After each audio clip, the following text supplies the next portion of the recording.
الدین الخالص. الحمدللہ نحمده ونستعينه ونستغفره ونعوذ بالله من شرور أنفسنا ومن سيئات أعمالنا من يهده الله فلا مضل له ومن يضلل فلا هادي له وأشهد أن لا إله إلا الله وحده لا شريك له وأشهد أن محمدا عبده ورسوله يا أيها الذين آمنوا اتقوا الله حق تقاته ولا تموتن إلا وأنتم مسلمون يا أيها الناس اتقوا ربكم الذي خلقكم من نفس واحدة وخلق منها زوجها وبث منهما رجالا كثيرا ونساء واتقوا الله الذي تساءلون به والأرحام إن الله كان عليكم رقيبا يا أيها الذين آمنوا اتقوا الله وقولوا قولا سديدا يصلح لكم أعمالكم ويغفر لكم ذنوبكم ومن يطع الله ورسوله فقد فاز فوزا عظيما أما بعد فإن خير الحديث كتاب الله وخير الهدي هدي محمد صلى الله عليه وسلم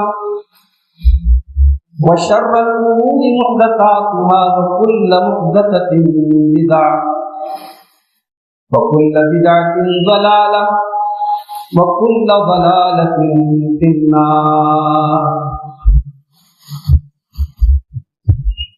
أعوذ بالله من الشيطان الرجيم. بسم الله الرحمن الرحيم.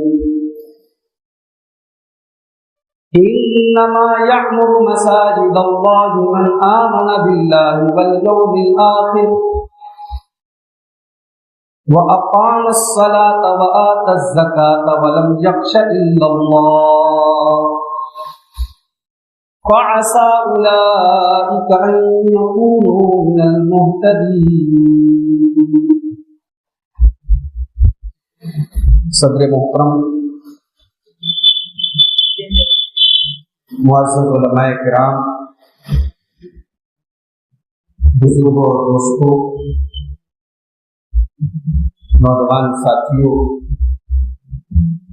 پردہ نشین ماں اور بہنوں، آج ہم اور آپ شکر تالاب کی عیدگاہ سے متصل اس مسجد کی تعمیر نو کے بعد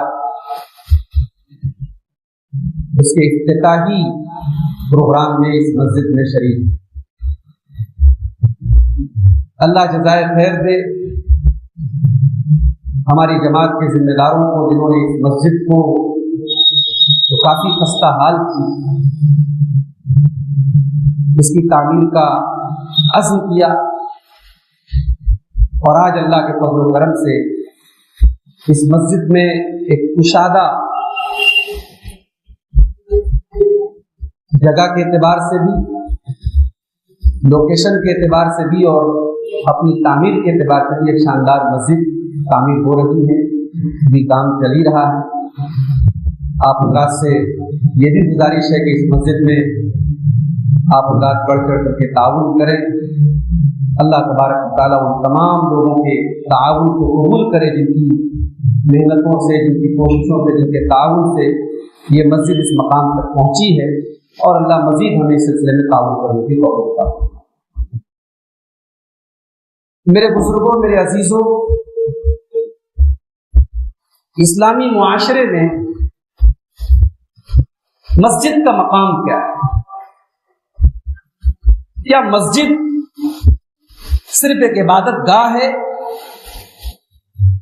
جہاں ہم 5 ٹائم آئیں اور نماز پڑھیں اور چلے جائیں؟ نہیں. اسلامی معاشرے میں مسجد کا مقام اس سے کہیں زیادہ ہے.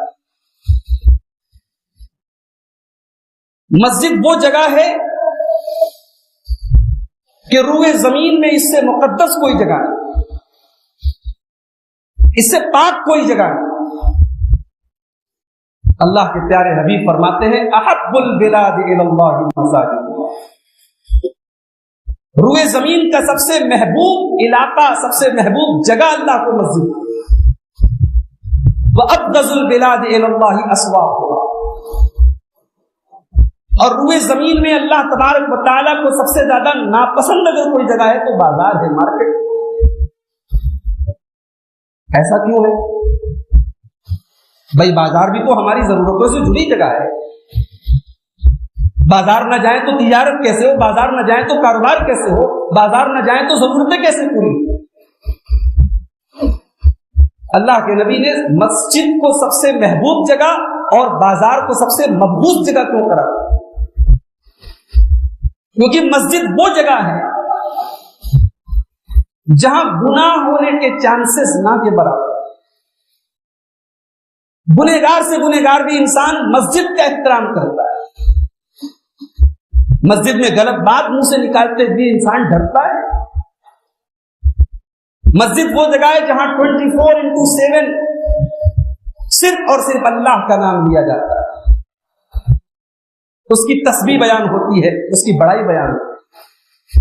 اور بازار وہ ہے جہاں بڑے بڑے متقیوں کا تقویٰ بھی پاش پاش ہو جاتا ہے، جہاں جھوٹ ہے، جہاں خیانت ہے، جہاں نظروں کا گناہ ہے، جہاں مختلف قسم کے مکر و فریب ہیں. تو اللہ تبارک و تعالیٰ کو سب سے محبوب جگہ مسجد. اللہ کے پیارے نبی مدینہ آئے. مدینہ آنے کے بعد آپ نے اپنا گھر بعد میں بنایا. شادی شدہ تھے آپ. حضرت سودا سے آپ کی شادی ہو چکی تھی، حضرت عائشہ سے بھی ہو چکی تھی. لیکن آپ نے اس وقت اپنا گھر اور اپنا کمرہ بنانے کے پہلے مسجد نبوی کی زمین خریدی اور مسجد نبوی بنائی. نبی کی زندگی میں مسجد کی اتنی اہمیت تھی کہ آپ نے اپنے گھر کو ترجیح نہیں دی، آپ نے پہلے اللہ کا. اور یہ نہیں کہ صحابہ کو ڈائریکشن دے دیا تم بناؤ. مسجد نبوی کی تعمیر ہو رہی تھی، اینٹیں اٹھا اٹھا کے اللہ کے پیارے نبی لا رہے تھے. اور مہاجرین اور انصار کا پسینہ بہتے ہوئے دیکھ کر کے دعائیں کرتے تھے اللہم اغفر للانصار والمہاجرہ، اے اللہ ان انصار و مہاجرین کی بخشش فرما دے، ان کو معاف کر دے، یہ تیرا گھر بنا رہے ہیں، اللہ کے گھر کی تعمیر کر. اور جب یہ مسجد بن کے تیار ہو گئی، ظاہر ہے وہ مسجد آج کے کنسٹرکشن کی بات اگر بات کریں، آج کے بلڈنگ میٹیریلز کی بات کریں تو کوئی بڑی عالیشان مسجد تو نہیں، بڑی معمولی مسجد تھی. میٹیریل کے اعتبار سے بڑی معمولی مسجد تھی، مگر ایمان کے اعتبار سے، تقویٰ کے اعتبار سے اللہ کی نظر میں اس مسجد کا کیا مقام ہے. اللہ نے قرآن میں تذکرہ کیا لَمَسْجِدٌ أُسِّسَ عَلَى التَّقْوَىٰ مِنْ أَوَّلِ يَوْمٍ أَحَقُّ أَن تَقُومَ فِيهِ. اے نبی، اس مسجد کی بنیاد پہلے دن سے ایمان کے اوپر رکھی گئی، تقویٰ کے اوپر رکھی گئی. اس مسجد میں آپ کھڑے ہو کر کے اللہ کا نام لے، اللہ کو یاد کریں، وہ مسجد اس بات کی زیادہ حقدار ہے. اہل تفسیر نے لکھا ہے کہ اس آیت کریمہ سے مراد مسجد قباء بھی ہو سکتی ہے، مسجد نبوی بھی ہو سکتی ہے. اللہ اس مسجد کے بارے میں گواہی دے رہا ہے، اس کی بنیاد تقویٰ کے اوپر رکھی. آج مسجد کی تعمیر کا ہم جب کام کریں تو یہ آیت ہمارے سامنے رہنی چاہیے. مسجد کی بنیاد تقویٰ ہے میرے بھائی. اور مسجد کو جو لوگ آباد کرتے ہیں، جو بناتے ہیں اور بننے کے بعد اس کی دیکھ بھال کرتے ہیں، مسجد میں ہونے والی ضرورتوں کو اپنی ضرورتیں سمجھتے ہیں، اس کے لیے ہر وقت کھڑے رہتے ہیں، اللہ نے ان کے ایمان کی گواہی.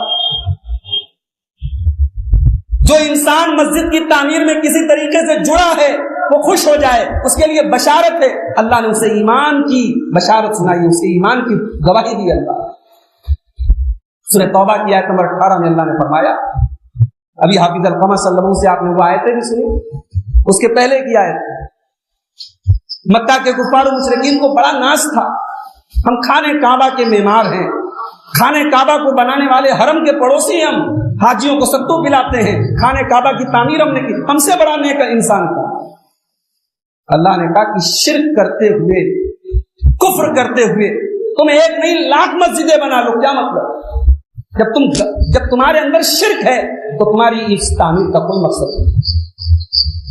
انما یامر مساجد اللہ من آمن باللہ والیوم الآخر، اللہ کی مسجدوں کو وہی لوگ آباد کرتے ہیں جو اللہ کے اوپر ایمان رکھتے ہیں، قیامت کے دن کے اوپر ایمان رکھتے ہیں، وہ اقام الصلاۃ، نماز قائم کرتے ہیں، وہ آت الزکاۃ، زکات ادا کرتے ہیں، ولم یخش الا اللہ، اور صرف اللہ سے ڈرتے ہیں۔ یہ بہت بہت پیاری بات ہے۔ مسجد کی تعمیر وہ کرے گا جو صرف اللہ سے ڈرے، ہر ایرے غیرے سے ڈرنے والا، غیر اللہ سے ڈرنے والا، اس کے بس کی بات نہیں ہے مسجد کو آباد کرنا، مسجد کو بنانا۔ ہزاروں سال پہلے تاریخ کے پنے پلٹ لیے، اللہ کے خلیل نے، اللہ کے ایک جلیل القدر پیغمبر نے خانہ کعبہ کو بنایا، اس کی بنیادوں کو پھر سے اٹھایا۔ اللہ تعالیٰ نے اس تعمیر کا ذکر بھی قرآن میں، جب حضرت ابراہیم خانہ کعبہ کی بنیادوں کو اٹھا رہے تھے اور ان کے بیٹے اسماعیل اپنے باپ کا ساتھ دے رہے تھے، اللہ نے اس نقشے کا، اس منظر کی منظر نگاری کی ہے، اس منظر کی تصویر کشی کی ہے قرآن کریم میں۔ سورہ بقرہ میں فرمایا اللہ نے وَإِذْ يَرْفَعُ إِبْرَاهِيمُ الْقَوَاعِدَ مِنَ الْبَيْتِ وَإِسْمَاعِيلُ رَبَّنَا تَقَبَّلْ مِنَّا إِنَّكَ أَنْتَ السَّمِيعُ الْعَلِيمُ۔ یاد کرو جب میرا خلیل میرے گھر کی تعمیر کر رہا ہے اور اس کا بیٹا اسماعیل بھی اپنے باپ کا ساتھ دے رہا ہے، اور دونوں باپ بیٹوں کی زبان پر اپنی ریاکاری کا، اپنے دکھاوے کا، اپنی بڑائی کا کوئی جملہ نہیں ہے، اتنا بڑا کام کر رہے ہیں، روئے زمین کی پہلی مسجد کی تعمیر کر رہے ہیں، اور زبان پر کیا کلمات ہیں، ربنا تقبل منا انک انت السمیع العلیم، اے ہمارے پروردگار ہمارے اس عمل کو تو قبول فرما لے، تو ہی دلوں کا حال جاننے والا اور سب کچھ سننے والا ہے۔ تو مسجد کی تعمیر ابراہیم علیہ السلام نے پہلی مسجد، حالانکہ خانہ کعبہ کی تعمیر کے بارے میں مفسرین نے لکھا ہے کہ ایسا نہیں کہ حضرت ابراہیم نے ہی شروعات کی، خانہ کعبہ پہلے سے موجود تھا، اس لیے اللہ نے کہا وَإِذْ بَوَّأْنَا، ہم نے ابراہیم کو جگہ کا نشان بتایا، یعنی وہ پہلے خانہ کعبہ وہاں پہ تھا۔ مرور زمانہ کے بعد اور خاص طور پر حضرت نوح علیہ السلام کے دور میں جو طوفان آیا، اس طوفان میں اس کے نشانات ختم ہو گئے، اس کو پھر سے اثر نو ریبلڈ کیا ہے حضرت ابراہیم نے۔ حضرت ابراہیم علیہ السلام خانہ کعبہ کے بانی نہیں ہے۔ اب بانی کون ہے اس کے بارے میں کوئی معتبر روایت موجود نہیں ہے۔ بعض علماء تفسیر نے لکھا ہے کہ حضرت آدم نے بنایا، بعض علماء نے لکھا کہ فرشتوں نے بنایا، مگر یہ تمام باتیں کسی مستند روایت سے ثابت نہیں، لیکن اتنا ثابت ہوتا ہے کہ حضرت ابراہیم کے پہلے بھی خانہ کعبہ ہو۔ اچھا، دنیا میں 3 مسجدیں ایسی ہیں جہاں ہم ثواب کی نیت سے سفر کر کے جا سکتے ہیں، چوتھی کوئی مسجد نہیں، چوتھی کوئی جگہ نہیں ہے جہاں ہم ثواب کی نیت سے، اللہ کو راضی کرنے کی نیت سے ہم سفر کر کے جائیں۔ کون سی 3 مسجدیں؟ لا تشد الرحال الا الى 3 مساجد، سفر کر کے صرف 3 مسجدوں کی طرف جایا جائے گا، 3 مسجدوں کا سفر کیا جائے گا۔ مسجدی ھذا، اللہ کے نبی اپنی مسجد کی طرف اشارہ کر کے فرماتے ہیں ایک میری یہ مسجد ہے، والمسجد الحرام، اور دوسری مسجد مسجد حرام ہے، اور تیسری مسجد مسجد اقصی ہے۔ یہ 3 مسجدیں ہیں جہاں کا ہم سفر کرتے ہیں، اور ان تینوں مسجدوں کی بڑی فضیلت ہے۔ خانہ کعبہ کی کیا بات ہے؟ ان اول بیت وضع للناس للذی ببکۃ مبارکا وہدی للعالمین، اللہ کی عبادت کا پہلا گھر جو بنا تھا خانہ کعبہ مکہ میں بنا تھا، اللہ تعالیٰ نے اس کو سارے جہان کے لیے ہدایت کا مرکز بنایا. آخری نبی وہی پیدا ہوئے اور وہیں سے شمع رسالت کی کرنیں پھوٹی. فِيهِ آيَاتٌ بَيِّنَاتٌ وَمَقَامُ إِبْرَاهِيمَ، فِيهِ آيَاتٌ بَيِّنَاتٌ، اس کے اندر اللہ کی بڑی بڑی نشانیاں ہیں اور مقام ابراہیم ہے. مسجد اقصیٰ کی بھی بڑی فضیلت. خانہ کعبہ کے پہلے ہمارا قبلہ مسجد اقصیٰ ہی تھا. 17 مہینے اللہ کے نبی نے مسجد اقصیٰ کی طرف منہ کر کے نماز پڑھی. اللہ کے نبی کے پہلے نبیوں کا قبلہ رہا ہے مسجد اقصیٰ، اور آج بھی اس مسجد میں نماز پڑھنے کا بڑا ثواب ہے.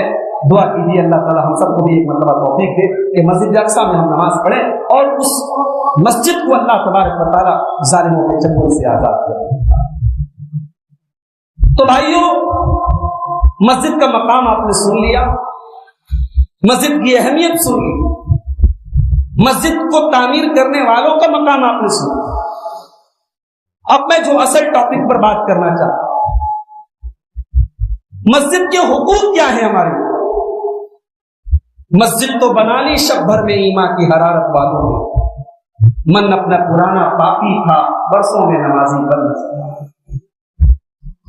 مسجد کے حقوق کیا ہیں، مسجد کے تعلق سے ہماری ذمہ داریاں کیا ہیں، ہماری رسپانسبلٹی کیا ہے. سب سے پہلی چیز، مسجد اللہ کا گھر ہے. مسجد میں صرف یا اللہ کی آواز آنی چاہیے. کسی اور کو پکارنا مسجد کے اندر جائز نہیں. مسجد کے اندر غیر اللہ کو پکارنا مسجد کے باہر بھی حرام ہے، مگر مسجد کے اندر یہ اور بھی بڑا گناہ ہے، کیونکہ مسجد یہ وہ جگہ ہے جہاں صرف اور صرف اللہ کو پکارا. وَأَنَّ الْمَسَاجِدَ لِلَّهِ فَلَا تَدْعُوا مَعَ اللَّهِ أَحَدًا. میرے بندو، یہ مسجد اللہ کا گھر ہے، یہاں اللہ کے علاوہ کسی کو نہ پکارو. ہم مسجد میں سنگ مرمر کی دیواریں کھڑی کر دیں، ماربل بچھا دیں، عالی شان پینٹ کروا دیں، لیکن اس مسجد میں اگر شرک ہو رہا ہے تو ہم اس مسجد کو ناپاک کر رہے ہیں. اللہ نے حضرت ابراہیم علیہ السلام کو کیا حکم دیا تھا؟ وَإِذْ بَوَّأْنَا لِإِبْرَاهِيمَ مَكَانَ الْبَيْتِ أَلَّا تُشْرِكْ بِي شَيْئًا وَطَهِّرْ بَيْتِيَ لِلطَّائِفِينَ وَالْقَائِمِينَ وَالرُّكَّعِ السُّجُودِ. یاد کرو جب ہم نے ابراہیم علیہ السلام کو خانہ کعبہ کی جگہ بتائی تھی اور ہم نے ان کو یہ حکم دیا تھا، اے ابراہیم جب تم میرے اس گھر کو بنانا تو میرے ساتھ کسی کو شریک نہ کرنا اور میرے گھر کو پاک رکھنا. طواف کرنے والوں کے لیے، قیام کرنے والوں کے لیے، رکوع کرنے والوں کے لیے، سجدہ کرنے والوں کے لیے میرے گھر کو پاک رکھنا. مسجد کی پاکی یہ نہیں ہے کہ ہم اس میں جھاڑو دیں، وہ تو ایک پاکی کا ایک حصہ ہے. اصل پاکی یہ ہے کہ مسجد کو ہر قسم کے عقیدے کی غلاظت سے پاک رکھیں. اسی لیے جس مسجد میں قبر موجود ہو اس مسجد میں نماز پڑھنا جائے. نہ قبر کے اوپر مسجد بنانے کی اجازت ہے، نہ مسجد میں قبر بنانے کی اجازت. اور اللہ کے رسول کی قبر کے بارے میں بھی یہ بات یاد رکھیے کہ وہ کل بھی اور آج بھی مسجد نبی سے باہر وہ حصہ تھا، وہ مسجد نبی کا حصہ نہیں ہے. اللہ کے نبی کے دور میں وہ جو حجرہ تھا آپ کا وہ مسجد کے باہر تھا، مسجد کے اندر شامل نہیں تھا. اور آج بھی اس کی تعمیر اس حساب سے ہوئی ہے کہ وہ کسی نمازی کے آگے وہ جگہ وہ پورشن تھا. تو مسجد کے اندر کسی بھی قسم کا شرک کرنے کی اجازت نہیں ہے. بات یاد رکھیں، یہ مسجد کا پہلا. مسجد کا دوسرا مسجد بنا لی آپ نے، اب اس مسجد کی آپ کی نظر میں اس کی عظمت کیا ہے؟ جیسے تمام گھر ہے ویسے یہ بھی ایک گھر ہے؟ نہیں.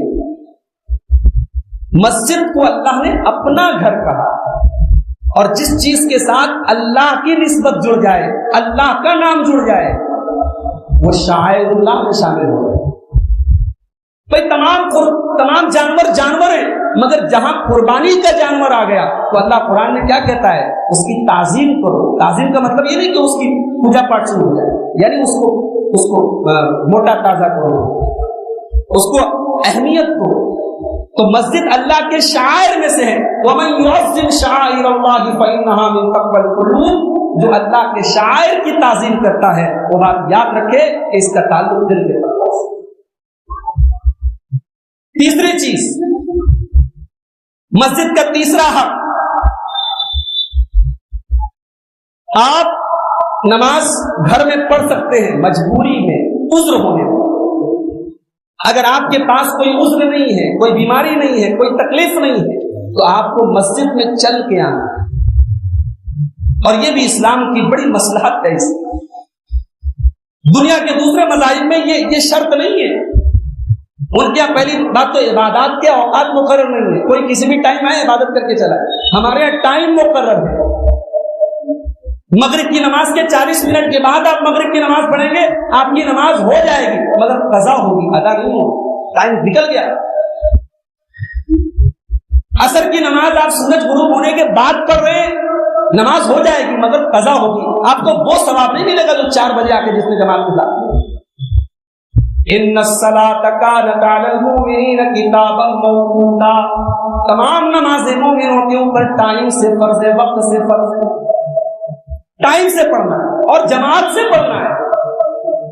اب یہ جو اسلام نے اہتمام کیا ہے، اس کی برکت یہ ہے کہ محلے کا کوئی بھی مسلمان اگر واقعی میں مسلمان ہے، اگر وہ معذور نہیں ہے، اگر وہ بیمار نہیں ہے، تو 5 ٹائم مسجد میں وہ حاضر ہوگا، اور تمام مسلمان ایک دوسرے کے ساتھ گیٹ ٹوگیدر کریں گے، ایک دوسرے کے ساتھ ملاقات کریں گے، خیر خیریت لیں گے۔ یہ مسلمانوں کی اجتماعیت، مسلمانوں کی آپس میں ان کی ایکتا، ان کے اتحاد اور ان کی یونٹی کا بہت بڑا مرکز ہے۔ اس لیے حکم ہوا کہ نماز کے لیے آپ آئیں۔ ایک نابینا صحابی نے اللہ کے نبی سے پوچھا ہے، اللہ کے نبی میرے گھر سے مسجد بہت دور ہے، راستے میں جنگلی جانوروں کا ڈر ہے، بڑی پریشانی ہوتی ہے مجھے مسجد میں آ کر کے نماز پڑھنے، کیا میرے لیے اجازت ہے کہ میں گھر پہ پڑھوں؟ اللہ کے نبی نے کہا ٹھیک ہے، تو تمہارے ساتھ اتنے مسئلے تو گھر پہ پڑھو۔ صحابی جانے لگے، اللہ کے نبی نے واپس بلایا، کہا ہل تسمعون نداء، اذان کی آواز سنائی دیتی ہے؟ لاؤڈ اسپیکر کا دور نہیں تھا۔ آپ نے پوچھا کہ کیا اذان کی آواز سنائی دیتی ہے؟ کہا کہ ہاں اللہ کے رسول اذان کی آواز سنائی دیتی ہے۔ آپ نے فرمایا فاجب، اگر اذان کی آواز سنائی دیتی ہے تو مسجد میں آنا ضروری ہے، اگر حی علی الصلاۃ کی آواز تیرے کان میں جاتی ہے تو تیرا مسجد میں آنا ضروری ہے۔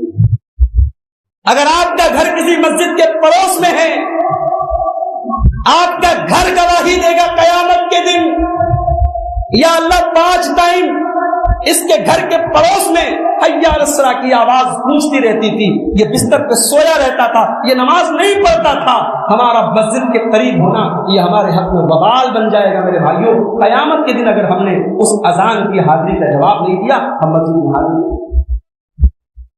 جن کے گھر مسجدوں کے پاس ہے، بڑی ذمہ داری ہے ان کا اولین حق ہے کہ وہ مسجد کو آباد کریں۔ آباد کرنا سارے مسلمانوں کا حق ہے، مگر مسجد کے قریب ہونا اور اذان کی آواز کا براہ راست سننا یہ اور ضروری کر دیتا ہے کہ آپ مسجد میں آ سکیں۔ ایک مومن کی شان تو یہ ہے کہ وہ نماز کو اور مسجد میں حاضری کو اپنی زندگی میں اتنا جوڑ لے کہ اس کا دل اٹیچ ہو جائے مسجد سے۔ اللہ کے پیارے حبیب نے کتنا پیارا جملہ استعمال کیا، آپ نے قیامت کے دن جب گرمی سے لوگ بے حال ہوں گے، آپ نے فرمایا 7 خوش نصیب ایسے ہوں گے جن کو اللہ اپنے عرش کا سایہ دے گا۔ ان خوش نصیبوں میں خوش نصیب وہ بھی ہوگا وَرَجُلٌ قَلْبُهُ مُعَلَّقٌ بِالْمَسَاجِدِ، جس کا دل مسجد میں اٹکا۔ نماز کی ایسی عادت ہم ڈال لیں کہ ہم رہتے ہیں جلالی پورا، ہم مارکیٹ کے سلسلے میں مدن پورا گئے، ہم مارکیٹ کے سلسلے میں چوک گئے، ہم کہیں بھی گئے، نماز کا ٹائم ہوا تو ہمارے دل کے اندر سے آواز ہے کہ یار تم چھوٹ گیا، کچھ مس ہو گیا، نماز کا ٹائم ہو رہا ہے، ہم پہلی فرصت میں نماز پڑھیں۔ اتنا اٹیچ ہو جائے ہمارا دل. میرے بھائیوں یہ مسجد کا حق ہے کہ مسجد میں 5 ٹائم آتے ہیں. مسجد کا تیسرا حق، مسجد میں جب آپ آئیں تو یوں ہی کچھ بھی پہن کے، بنیان پہن کے، لنگی پہن کے بعض لوگ مسجد میں نماز پڑھنے چلے آئے، یہ مناسب. اللہ کے نبی کے دور میں جب اتنی فراوانی نہیں تھی، اتنی خوشحالی نہیں تھی، تو بعض لوگ جو مزدور تھے وہ اپنا کارخانے والا کپڑا، محنت مزدوری والا کپڑا جو بدبودار بھی تھا اور ظاہری حیت کے اعتبار سے اس کا رنگ وغیرہ بھی میلا ہو چکا تھا، اس کپڑے میں کبھی اللہ کے نبی کو نظر آ جاتے تھے تو آپ ناپسندیدگی کا اظہار کرتے تھے اور آپ کہتے تھے کیا کوئی اور کپڑا نہیں تھا؟ تو یہ نہیں کہ آپ گھر میں جس دشا میں ہیں اسی دشا میں آپ چلے. اللہ نے قرآن میں کیا فرمایا؟ یا بنی آدم خذوا زینتکم عند کل مسجد، اے آدم کے بیٹو اپنی نماز کے ٹائم، ہر نماز کے ٹائم تم اپنی زینت کو اختیار کرو. اس لیے ہمارے جو ٹوپی کا مسئلہ بہت آتا ہے، اکثر پوچھا جاتا ہے مولوی صاحب ٹوپی لگانا ضروری ہے کیا؟ ٹوپی لگا کے مسجد میں آنا ضروری؟ کوئی ضروری نہیں ہے، مگر ٹوپی ہمارے کلچر کا، ہمارے ہندوستان میں مسلم کلچر کا ایک حصہ ہے. ہم شادیوں میں ٹوپی پہن کے جاتے ہیں، ہم جنازوں میں ٹوپی پہن کے جاتے ہیں، تو ہمارے لباس کو پرفیکٹ بناتی ہے ٹوپی، اس لیے ہم ٹوپی لگا کے ہی مسجد میں آئے. اب بھائی نماز کا ٹائم ہو رہا ہے، ٹوپی نظر نہیں آ رہی تو کوئی بات نہیں، آپ چلے ایسے ہی چلے. تو یہ بھی غلط ہے کہ آپ تمام فنکشنز میں اور اپنے تمام کلچر کے تمام اہم موقعوں پر تو آپ ٹوپی لگائیں اور مسجد میں آپ ایسے ہی ننگے سر آ جائیں، یہ بھی مناسب نہیں ہے. اور یہ بھی مناسب نہیں کہ ہم ٹوپی کو اتنی اہمیت دے دیں کہ مسجد میں وہ پلاسٹک کی ٹوپیاں رکھ دیں اور ڈلیا والی ٹوپیاں رکھ دیں جو برسوں سے اور مہینوں سے گرد و غبار سے اٹی رہے، اور بیچارہ جو نمازی آئے وہ اس میلی کچیلی ٹوپی کو لگا لے، کیونکہ اس کو یہ سمجھایا گیا ہے کہ ٹوپی لگانا فرض ہے، ٹوپی نہیں لگاؤ گے تو شیطان بیٹھ جائے گا. اپنے مکمل لباس کو اپنا کیا. ایسے تو بھائی مرد کا سطر ڈھکا ہے تب بھی نماز ہو جائے گی، ناف سے لے کر کے گھٹنے تک کا حصہ ڈھکا ہے اور کندھے پر کوئی کپڑا موجود ہے، نماز ہو جائے گی. مگر اس کا مطلب یہ نہیں کہ آپ ایک گمچھا اپنے کندھے پہ ڈال لیں اور ایک لنگی پہن لیں، بنیان پہن لیں اور چلے آئے. آپ اپنے مکمل لباس کو اپنا کے مسجد، یہ مسجد کے حقوق میں سے. اور آگے بڑھیں، مسجد کا ایک حق یہ بھی ہے کہ آپ کوئی ایسی چیز کھا کر کے نہ آئیں جس سے مسجد والوں کو، آپ کے اڑوس پڑوس کے نمازیوں کو تکلیف پہنچے. اب وہ چیز بدبو بھی ہو سکتی ہے اور کبھی کبھی وہ چیز خوشبو بھی ہو سکتی ہے. بعض لوگ اتنی زیادہ عطر لگا کے آ جاتے ہیں کہ آزو بازو والے کھانسنے لگتے ہیں، چھینکنے لگتے ہیں، لوگوں کو الرجی ہونے لگتی ہے. بھائی آپ عطر لگا کے آئیں، عطر میں نہا کے نہ آئیں آپ اللہ. بعض لوگ بیڑی سگریٹ پینے کے جو عادی ہیں، اب وہ نماز کے پہلے اللہ نہ کرے وہ بیڑی سگریٹ کی اپنے مشغلے سے فارغ ہو کے جب مسجد میں آتے ہیں تو مسجد میں کئی 2-3 سب تک محسوس ہوتا رہتا ہے کہ کوئی سگریٹ پینے والا ہماری سب میں شامل ہے. اللہ کے نبی کے دور میں کچا پیاز اور کچی لہسن یہ کھا کر کے اگر کوئی مسجد میں آ جاتا تو اللہ کے نبی ناراض ہو گئے. اور آپ نے فرمایا من اکل من هذه الشجرہ، جس نے پیاز کھایا، جس نے کچا لہسن کھایا، اور ایک بدبودار قسم کی سبزی تھی اس کو گیدنا بولتے تھے اردو میں اور عربی میں قراص بولتے تھے. جس نے لہسن کھایا، پیاز کھایا یا یہ بدبودار گیدنا کھایا، فلا یقربن مصلانا، وہ ہماری مسجد کے قریب نہ آئے. فإن الملائکۃ تتعزى مما يتعزى منه بنو آدم، جس چیز سے انسانوں کو تکلیف ہوتی ہے اس سے فرشتوں کو بھی تکلیف ہوتی ہے. اگر آپ کے بازو میں کوئی بدبودار چیز کھا کے آ جائے، آپ کو تکلیف ہو رہی ہے، تو فرشتے جو آپ کے ساتھ نماز میں شامل ہیں، مسجد میں شامل ہیں، ان کو بھی تکلیف ہوگی. تو گویا کہ بدبودار چیز کھا کر کے آنے والا فرشتوں کو بھی تکلیف پہنچا رہا ہے جو اللہ کی معصوم مخلوق ہے. اس لیے خبردار کوئی ایسی چیز کھا کر کے آپ مسجد میں حاضر ہو. اور آگے بڑھیے، مسجد کے حقوق میں سے ایک چیز یہ بھی ہے کہ مسجد میں تجارت نہیں کر سکتے. تجارت تو بڑی دور کی بات ہے، تجارت سے ریلیٹڈ بات نہیں کر سکتے. کوئی کاریگر آپ کا ہے, کوئی کسٹمر ہے, مسجد میں مل گیا, آپ بیٹھ کر کے اس کو بتانے لگے کہ اتنے ساڑی کا آرڈر ہے, غلط ہے یہ. سارے آرڈر اور آپ کی کے کاروبار سے ریلیٹڈ ساری باتیں مسجد کے گیٹ کے باہر ہونی چاہیے, مسجد کے اندر نہیں. بددعا کی اللہ کے نبی نے, آپ نے فرمایا دیکھو اگر کسی کو کہ مسجد میں کاروبار کر رہا ہے تو کہو لا اربح اللہ تجارت, اللہ تیرے کاروبار میں منافع نہ دے, تیرا نقصان کر دے, تیرا گھاٹا کر دے. اللہ تعالیٰ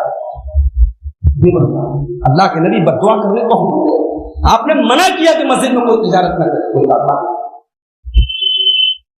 ساؤتھ میں بعض جگہوں پر جمعیت کی طرف سے کیلنڈر چھپتے ہیں, ساؤتھ انڈیا کی بات کر رہا ہوں, حیدرآباد وغیرہ. تو اب وہاں کیلنڈر جو جمعیت کی طرف سے چھپتے ہیں وہ بکتے بھی ہیں, ان کی قیمت ہوتی ہے 40 روپے 50 روپے. اب اس کیلنڈر میں بہت ساری اچھی باتیں بھی ہوتی ہیں, اس پہ آیتیں ہیں, حدیثیں ہیں. تو اب وہ کیلنڈر وہاں مسجدوں میں بک رہے تھے. تو حیدرآباد کے ہماری جماعت کے بہت مستند عالم مولانا حسین مدنی صاحب, انہوں نے اس کا ایکشن لیا اور انہوں نے ایک تحریر لکھی کہ یہ چیز جائز نہیں, آپ مسجد میں کیلنڈر بیچ رہے ہیں, یہ غلط ہے. پھر آپ اس حدیث کی کیٹیگری میں آئے. تو بہرحال اس کے بعد لوگ احتیاط کرنے لگے, پھر کیلنڈر اگر بکتا بھی ہے وہاں تو مسجد کے باہر بیچتے, مسجد کے اندر نہیں. یعنی سوچو کتنا سینسیٹیو معاملہ ہے, اس کو کوئی معمولی چیز نہ سمجھے آپ. یہ اللہ کا گھر ہے, آپ کے دنیاوی مشاغل, آپ کے کاروبار اس مسجد کے گیٹ کے باہر ہونے چاہیے, یہاں کاروبار کی بات نہیں ہونی چاہیے. بھائی ہر جگہ ہائے توبہ, ہائے پیسہ, ہائے دنیا نہیں, یہ جگہ ہے جہاں آخرت تیار ہوتی ہے. اپنی دنیا کی فکر سے نکلو, دنیا کی ٹینشن کو باہر چھوڑ جاؤ, یا اپنی آخرت کی ٹینشن, اپنی آخرت کی فکر لے لو. تو مسجد کے حقوق میں سے ایک بڑا حق یہ بھی ہے کہ اب مسجد میں کسی بھی قسم کی تجارت. اور آگے بڑھو, مسجد کا ایک حق یہ بھی ہے, آپ نماز پڑھ رہے ہیں لیکن آپ کی زندگی میں نماز کی اہمیت آپ کے بزنس سے بڑھ کے نہیں. کاروبار کا معاملہ آتا ہے, نماز چھوڑ دیتے ہیں. کوئی کسٹمر آ جاتا ہے, آپ نماز کو میں تاخیر کر دیتے ہیں. آپ کی نظر میں نماز سے بڑھ کے دنیا ہے. اگر ایسا ہے تو آپ مسجد کی حق تلفی کر رہے ہیں. جانتے ہو اللہ نے سورہ نور میں مسجد کا ذکر کیا, اور مسجد کا ذکر کرتے ہوئے اللہ نے بڑی عجیب اور بڑی پیاری بات کی. اللہ نے کیا فرمایا, فی بیوت اذن اللہ ان ترفع ویذکر فیہا اسمہ. مسجدیں وہ جگہ ہے جن کے بارے میں اللہ کا حکم ہے کہ مسجد کو اونچا کیا جائے. مسجد اونچی ہو. اب مسجد کے اونچا ہونے کا کیا مطلب ہے؟ مسجد کی چھت بہت اونچی ہو نہیں, مسجد کی بلڈنگ بہت اونچی ہو نہیں, مسجد کا مینار بہت اونچا ہو نہیں. مسجد کے اونچا کرنے کا مطلب یہ ہے کہ دنیا کی گندگیوں سے اور دنیا کی رذالتوں سے اور غلاظتوں سے مسجد کو بلند کیا جائے. مسجد میں کوئی ایسا کام نہ کیا جائے جو مسجد کے لیے سوٹیبل نہ ہو, جو مسجد کے شایان شان نہ ہو. مسجد کو بلند کیا جائے. وَيُذْكَرَ فِيهَا اسْمُهُ, اور مسجد میں اللہ کا نام لیا جائے. يُسَبِّحُ لَهُ فِيهَا بِالْغُدُوِّ وَالْآصَالِ, اور مسجد میں صبح شام اللہ کی تسبیح بیان کرتے ہیں. کون لوگ بیان کرتے ہیں؟ آگے فرمایا رِجَالٌ لَا تُلْهِيهِمْ تِجَارَةٌ وَلَا بَيْعٌ عَنْ ذِكْرِ اللَّهِ وَإِقَامِ الصَّلَاةِ وَإِيتَاءِ الزَّكَاةِ يَخَافُونَ يَوْمًا تَتَقَلَّبُ فِيهِ الْقُلُوبُ وَالْأَبْصَارُ. فرمایا کہ مسجد میں اللہ کی تسبیح وہ بیان کرتے ہیں جو مرد ہو. ہمارے یہاں جب مرد کا لفظ بولا جاتا ہے نا, جب مردانگی کا لفظ بولا جاتا ہے تو اس کے نہ جانے کون کون سے مفہوم طے کیے جاتے ہیں. اللہ کی نظر میں مرد کون ہے؟ اللہ کی نظر میں مرد کون ہے؟ اللہ نے کہا مرد وہ ہے جس کا کاروبار, جس کی تجارت, جس کی دنیا کی کوئی اہم سے اہم چیز اس کو نماز سے نہ روکے, وہ مرد ہے. اب آج سے مردانگی کی یہ ڈیفینیشن یہاں سے لے لیں. اگر مرد ہو تو حقیقی مرد بنو. اللہ کہہ رہا ہے جس کا کاروبار اس کو کبھی نماز سے غافل. بہت بڑی بات. اس لیے مسجد کے حقوق میں سے ایک حق یہ ہے کہ ہم مسجد میں جب آئیں تو دنیا کے سارے مشاغل اور تجارت وغیرہ سے اوپر رکھیں اس کو. ہم اپنی تجارت سے کہہ دیں کہ دیکھ میری نماز کا ٹائم ہے. ہم اپنے کاروبار سے نہ کہیں, ہم اپنی نماز سے نہ کہیں کہ ہمارے کاروبار کا ٹائم ہے, تو میرے نزدیک زیادہ اہم نہیں. یہ بہت بڑی بات ہے, اس کو آپ دیتے ہیں. اب ایک دو چیزیں بیان کر کے اور بات ختم کر رہا ہوں. مسجد کے حقوق میں سے ایک حق یہ بھی ہے کہ مسجد میں جب آئیں تو سکون کے ساتھ, وقار کے ساتھ. اگر آپ مسجد میں آئے اور امام صاحب نماز پڑھا رہے ہیں, آپ وضو بنا رہے ہیں, تو ایسا نہ ہو کہ آپ کے وضو کی اسپیڈ بڑھ جائے اور دوڑ کر کے بھاگ کر کے آپ نماز کی طرف آئیں. نہیں, اللہ کے نبی نے فرمایا فَإِذَا أَتَيْتُمُ الصَّلَاةَ, جب تم نماز کے لیے مسجد میں آؤ تو وقار اور سکینت کے ساتھ نماز پڑھو. بھاگ کر کے نہ ہو, دوڑ کر کے نہ ہو. جو نماز ملے پڑھ لو, جو چھوٹ جائے پوری.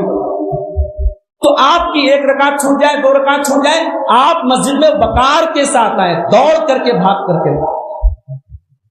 یہ مسجد کے حقوق میں سے تھا. اسی طریقے سے میرے بھائیوں, مسجد کا ایک حق یہ بھی ہے کہ مسجد میں پیشاب, پاخانہ اور گندگی نہ کی جائے. مسجد میں اگر ٹوائلٹ کا انتظام ہے, آپ وہاں اپنی قضائے حاجت پوری کر سکتے ہیں. مگر یقین کیجئے, میں بعض ایسے مسلمانوں کو جانتا ہوں جو نماز کی پابندی کبھی نہیں کرتے, لیکن کہیں جاتے تو پتہ کرتے ہیں مسجد کہاں ہے, استنجا کی حاجت استنجا کرتے. یعنی مسجد اب اسی لیے بچی ہے کہ آپ استنجا وہاں کے کریں. یہ بڑی بڑی وعید کی بات. اللہ کے نبی نے قیامت کی نشانیوں میں سے ایک نشانی یہ بتائی کہ وہ دور آئے گا کہ مسجد میں 2 رکعت نماز لوگ نہیں پڑھیں. اسی لیے مسجد میں آپ جب بھی آئیں, نماز کا ٹائم نہیں ہے تب بھی اگر آپ مسجد میں آتے ہیں تو اللہ کے نبی کی حدیث سے 2 رکعت نماز آپ کو ضرور پڑھو. اور اہل علم کا فتویٰ موجود ہے کہ یہ جو 2 رکعت نماز ہے تحیۃ المسجد, یہ کسی بھی وقت پڑھی جا سکتی ہے. اس کے لیے کوئی مناہی کا وقت نہیں ہے. سورج ڈوب رہا ہو تب بھی پڑھ سکتے ہیں, سورج نکل رہا ہو تب بھی پڑھ سکتے ہیں, عصر کے بعد آپ آئے تب بھی پڑھ سکتے ہیں, فجر کے بعد آئے, کسی بھی ٹائم آپ مسجد میں آئے تو یہ تحیۃ المسجد کسی بھی ٹائم پڑھی جا سکتی ہے. اس کے لیے کوئی مناہی کا ٹائم نہیں. تو مسجد میں آپ گندگی نہیں کر سکتے. بڑی مشہور حدیث ہے, ایک دیہاتی, ایک اعرابی اللہ کے نبی کے دور میں مسجد میں آتا ہے اور نماز پڑھنے کی جہاں صف لگتی ہے وہاں پیشاب کرنے لگتا ہے. صحابہ کرام ہکا بکا رہ جاتے ہیں, اسے ڈانٹتے ہیں, اسے مارنے کے لیے دوڑتے ہیں. اللہ کے نبی کہتے ہیں رک جاؤ, لا تضربوه, اس کو پیشاب کر لے. جب وہ دیہاتی پیشاب کر چکا, دیکھو اللہ کے نبی کا انداز دیکھو. آج ہمارے ملک میں جو حالات ہیں, ان حالات میں کوئی غیر مسلم مسجد میں آ جائے, اللہ نہ کرے کسی غلط نیت سے ہی آ جائے, تو ہمارا ری ایکشن کیا ہوگا؟ ہم تو فوراً ایک ایشو بن جائے گا, دنگا فساد ہو جائے گا, اللہ نہ کرے. وہاں اللہ کے نبی نے تربیت کیا کی ہے اور آپ نے کتنے پیار سے سمجھایا ہے, ذرا وہ اس پوری حدیث کو ہمیں سمجھنے کی ضرورت. دیہاتی آتا ہے, پیشاب کرتا ہے, اللہ کے نبی اس کو پورا پیشاب کرنے دیتے ہیں. جب وہ پیشاب سے فارغ ہو جاتا ہے, اللہ کے نبی اپنے پاس بلاتے ہیں, بڑے پیار سے, بڑی محبت سے سمجھاتے ہیں, ان هذه المساجد لا تصلح لشيء من هذا, اے میرے بھائی یہ اللہ کا گھر ہے, یہ مسجد ہے, یہ گندگی کرنے کی جگہ نہیں ہے, پیشاب و پاخانہ کی جگہ نہیں ہے. انما هي لذکر اللہ والصلاۃ, یہ تو نماز پڑھنے کی جگہ ہے, یہ تو تسبیح کرنے کی جگہ ہے, یہ تو اللہ کو یاد کرنے کی جگہ ہے. اس کو پیار سے سمجھاتے ہیں. وہ دیہاتی چلا جاتا ہے. اتنے پر بس نہیں کیا اللہ کے نبی نے, صحابہ سے کہا پانی لاؤ. بالٹی لائی گئی, پانی کا ڈول لایا گیا. نبی نے صحابہ سے کہہ کر, یا بعض روایات میں کہ آپ نے خود اس پیشاب پر پانی لایا.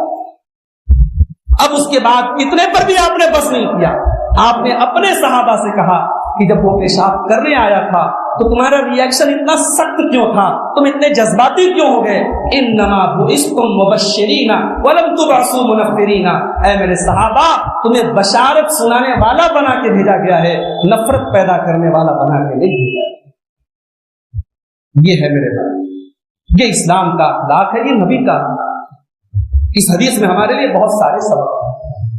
آج ہمارے معاشرے میں معاف کیجیے گا ہم مسجد کو وہ مقام نہیں دے رہے جو دینا چاہیے.